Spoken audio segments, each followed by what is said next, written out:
It's Arj Barker! Thank you very much. Thank you. It's great to be here in Melbourne. Later this year, I'll head up to another one of the classic Australian cities, Brisbane. Brisbane has I think they have my favorite nickname of any city. Does anyone know what that is? Bris Vegas. That's a classic nickname because a lot of times with nicknames you say, where'd they get that from? How'd they think of that? But with Bris Vegas, you understand right away. The second you get off the plane, you say, oh, I get it now. Las Vegas is in a dry, arid desert, and Brisbane is in a subtropical floodplain. Las Vegas has about 1 million casinos of every size, shape, and theme imaginable, and Brisbane has one. And it's a library theme. But perhaps the most striking comparison of all, and everyone knows the answer to this, what happens in Vegas? Exactly, and why is that? Because you did some crazy shit there. You don't want your partner, your boss, or your children to find out about it. Well, similarly, what happens in Brisbane stays in Brisbane.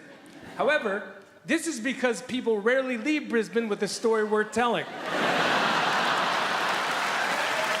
Whoa. Okay. I think you guys like that too much. I'm not putting down Brisbane, quite the contrary.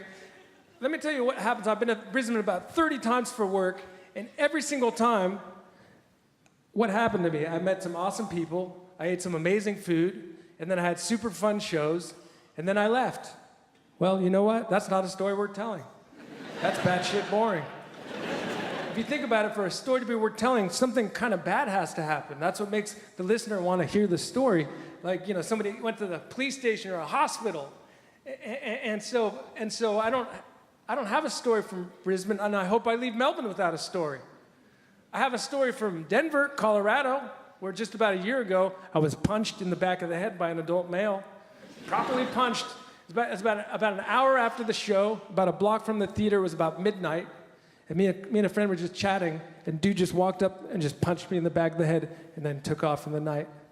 And by the time I figured out what happened, all I could think was, great, now I'm gonna die.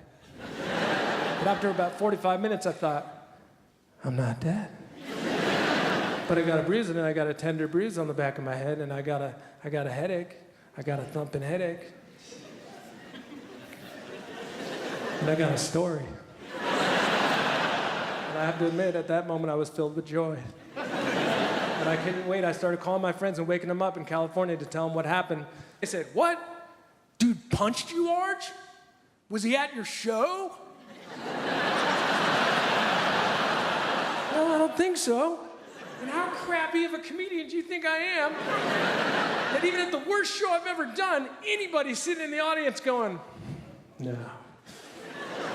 Heckling's too good for this guy.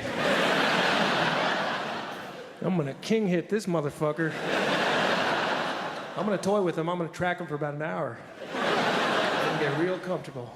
But even after I said that, I regret that because the preferred term is coward's punch. Back in the States, we call it a sucker punch, because that's what cowards do. That's what suckers do. And also, calling it a king hit almost makes it sound cool, which it's definitely not. And it's also just simply incorrect to call it a king's hit, because that's not a king's hit. This is a king's hit. Hit him. Thank you very much. Thank you.